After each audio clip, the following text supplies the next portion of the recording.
Hi, I'm Hastings, and in this video, I'll be sharing with you some tips that you can use for your live looping sessions to become easier and better to execute. So let's dive into it. My first tip is that you use the rec count function on your loop station. Starting on the beat is quite crucial for looping, and anything that can help you to be in sync or to be in time is a really good tool to have in your bag. The rec count function is perfect for this. It basically enables you to start your looping session with a pre-recording count-in bar before you deliver your first looping material. This just allows you to have ample time to lay down that first crucial looping material without you panicking. So you find this function by pressing the edit button at the rhythm section.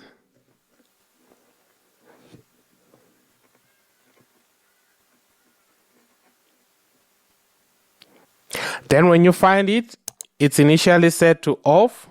I had this function set up for my first video that I've just posted so that it could help me lay down the first best vocal material that I had, and I did that on the first track.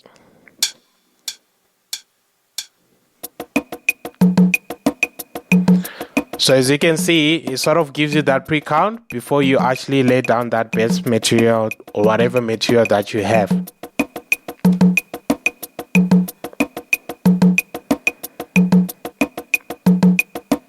Please note, if you don't want the audio for your click or the inbuilt grooves, as you have just heard in my performance, coming out for your recording, you need to turn the line out off.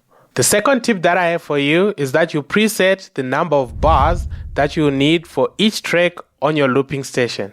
Using this function will automatically do this for you, freeing you up to do something else and not worry about your tracks being in sync.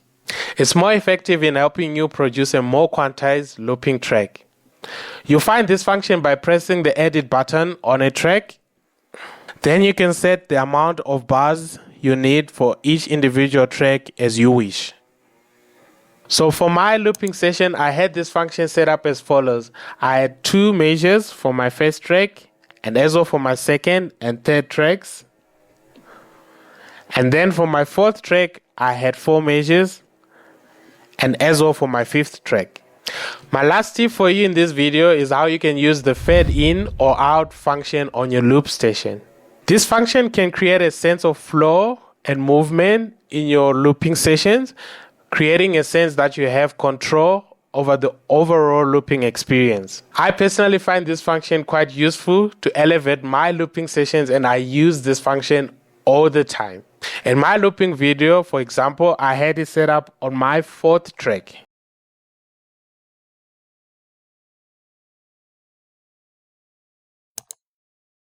So as you can see, it's set up on my start mode as fade in and on my stop mode as fade out.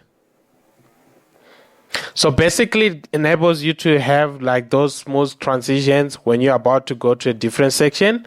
For myself, the 4th track was the one that would trigger me coming out from establishing the loop session and now going and transitioning to the verse section. And in essence, what it will do after I've laid down my verse and now coming back to the hook section, it will sort of fade in. So it will just not stop abruptly or start in abruptly, but it gives me that smooth curve to sort of bring in the sound back in a more controlled manner. So those are the tips that I had for you, and I hope you found this video helpful. And if you want me to make a video on something more specific, you can let me know in the comments. Please consider subscribing so that you do not miss more videos like this one. Thanks for watching, and I'll see you soon.